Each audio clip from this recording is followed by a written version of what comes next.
ठीक है महाराज, सोने का मुकुट परीक्षित पहने हुए थे। क्यों बुद्धि भ्रमित हो गई? ये जो परीक्षित महाराज मुकुट लगा के बैठे थे ना, जो मुकुट लगाए हुए थे, ये परीक्षित का मुकुट नहीं था। जब भगवान ने भीम के द्वारा जरासंध को मरवाया, तब भगवान ने भीम से कहा, भीम ये मुकुट बड़ा अच्छा है, ले ले। अब वो जरासंध का मुकुट भीम लेके आया। एक दिन परीक्षित महाराज देखते हैं ना, जैसे बहुत बड़े बड़े आदमी देखते हैं, आज कौन से कपड़े पहन लूं, ये कोट पहन लूं, ये पहन लूं, वो पहन लूं, ऐसा कर लूं, ऐसा सज जाऊं। यही कारण बन गया। जरासंध का मुकुट रखा हुआ था, महाराज परीक्षित लगा के निकले, बुद्धि भ्रमित हो गई। इसलिए ध्यान रखना, भले ही एक कपड़ों में जिंदगी निकाल देना, कभी किसी के उतरे कपड़े से बचना। यदि दिखावे की दुनिया में जाओगे ना, तो एक दिन रोना पड़ेगा। दिखावे की दुनिया से बचना, और दुनिया में केवल दिखावा है, यह भी बात ध्यान रखना।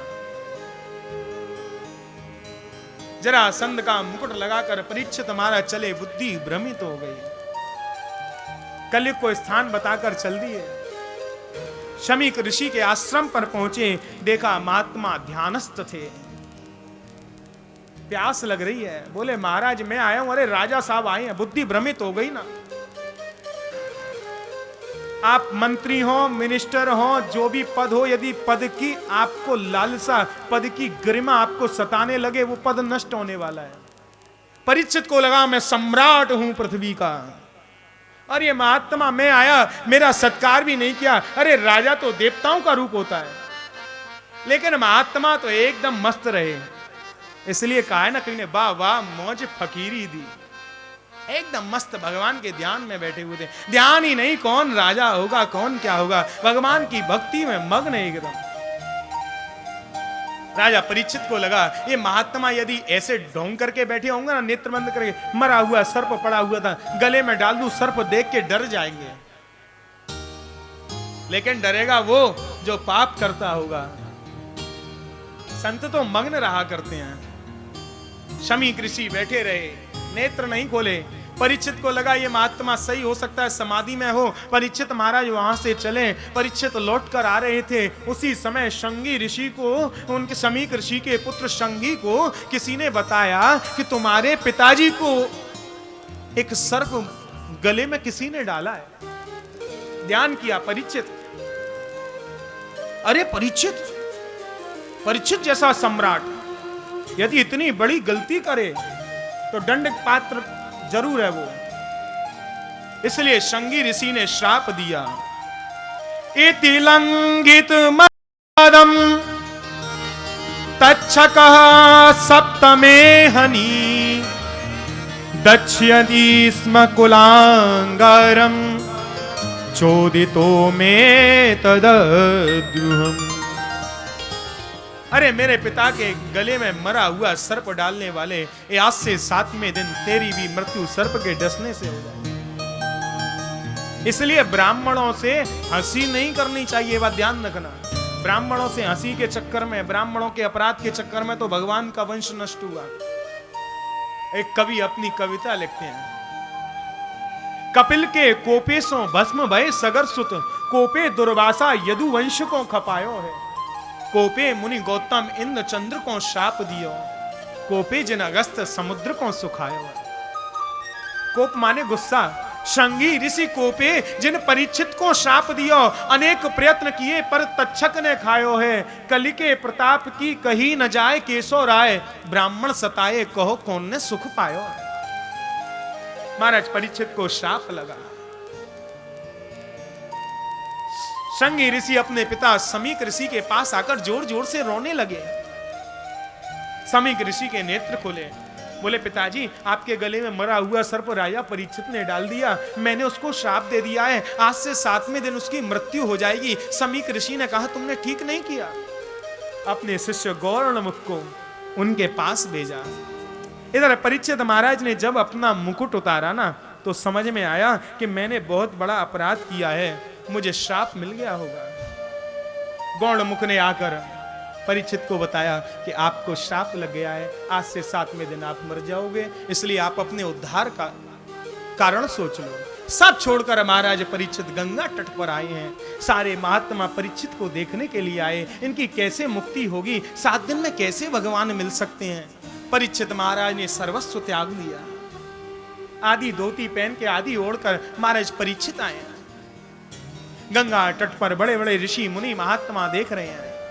राजा एक ही प्रश्न करता है, महाराज मरने वाले का समय निकट हो, उसे क्या करना चाहिए? आओ कोई मेरे उद्धार का कारण बताओ। बड़े बड़े महात्मा देख रहे हैं कैसे इनकी मुक्ति होगी। उसी समय जिनकी 16 वर्ष की अवस्था है, ऐसे श्री सुखदेव जी महाराज सबके सामने आते हुए देखे। बोलिए श्री सुखदेव जी महाराज की जय हो। सुखदेव जी महाराज आए, आकर सीधे गद्दी पर विराज, कोई कुछ नहीं, एकदम निर्द्वंद होकर आकर सिंहासन पर राजा परीक्षित ने सिंहासन लगाया था, बैठे और बैठकर राजा परीक्षित ने कहा, वाह प्रभु, आपके आने से मेरा सब कार्य सिद्ध हो गया। जिस व्यक्ति का मरण काल निकट हो, उसे क्या करना चाहिए? बस राजन, ये तेरा प्रश्न बड़ा कल्याणकारी है। बरीयानेषु ते प्रश्न क्रतो लोकहितो नृप आत्मविद सम्मतः पुंसां श्रोतव्यादिषु यः परः। मैंने जन कल्याण के लिए प्रश्न किया है। 7 दिन तो बहुत होते हैं, 2 घड़ी माने 48 मिनट में तो सूर्य वंश का प्रतापी राजा था खट्वांग, ब्रह्मा जी से अपनी आयु पूछने गया, कितनी आयु बाकी है? बोले खट्वांग, ब्रह्मा बाबा कहते हैं जब से मेरे यहां आया है ना, तब से पृथ्वी पर युग निकल गए बहुत से, अब तो तेरी 48 मिनट 2 घड़ी की आयु बची है। बोले 2 घड़ी की बस? पृथ्वी पर आए, अपने पुत्र को राज्य दिया, भगवत चरणार बिंदुओं में ध्यान किया, मोक्ष हो गई।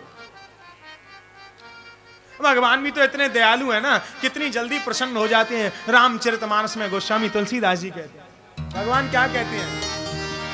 सन्मुख होए जीव मोहि जबहि, सन्मुख होए जीव मोहे जबहि, जन्म कोटि अघनासहु तबै, जन्म कोटि अघनासहु तबै। सामने आ जाए ना तो जन्म जन्मों के पाप नष्ट कर देते हैं केवल सामने आने से।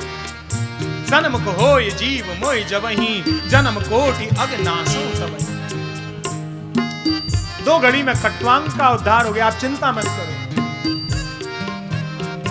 जिन बात को ब्रह्मा से मोहित होकर नारद जी ने पूछा, नारद जी ब्रह्मा के पास पहुंचे, जाकर ब्रह्मा को प्रणाम करना चाहा तो क्या देखा, ब्रह्मा खुद किसी के ध्यान में बैठे हुए हैं। नारद जी ने कहा, अरे पिताजी, हम तो आपको ही सबसे बड़ा समझते थे, आपसे भी कोई बड़ा है? तो ब्रह्मा अपना पूरा वृत्तांत बताते हैं। मैं जल में ब्रह्म भगवान शयन करते हैं, शेष की सैया पर, उनकी नाभि से कमल हुआ और कमल से मैं उत्पन्न हुआ, और भगवान ने मुझे चतुश्लोकी सुना। भागवत, अहमेवासामेवाग्रे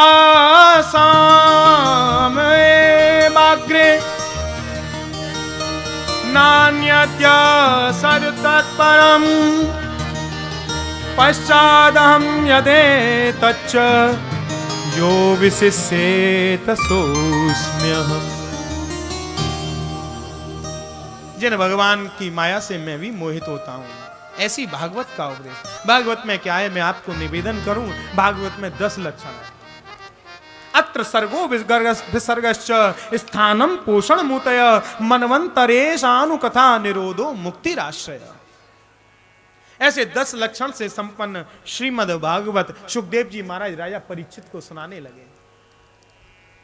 और भागवत का सार क्या है? आश्रय। जो भागवत में 10 लक्षण है ना, आश्रय, भगवान कृष्ण में आश्रय हो जाए, यही भागवत का सार है। कितनी भी कथा सुन लो और यदि भगवान को नहीं समझ पाए ना, तो सारी कथा व्यर्थ चली जाया करती है। इसलिए सब क्या कहते हैं, कृष्ण आश्रय। महाप्रभु वल्लभाचार्य जी जब ब्रज में आए तो उन्होंने क्या लिखा, भगवद आश्रय। चैतन्य महाप्रभु क्या बताते हैं, कृष्ण शरणागति। मीराबाई क्या बताती है, कृष्ण प्रेम। यहां कृष्ण प्रेम साक्षात रहता है। सूत जी महाराज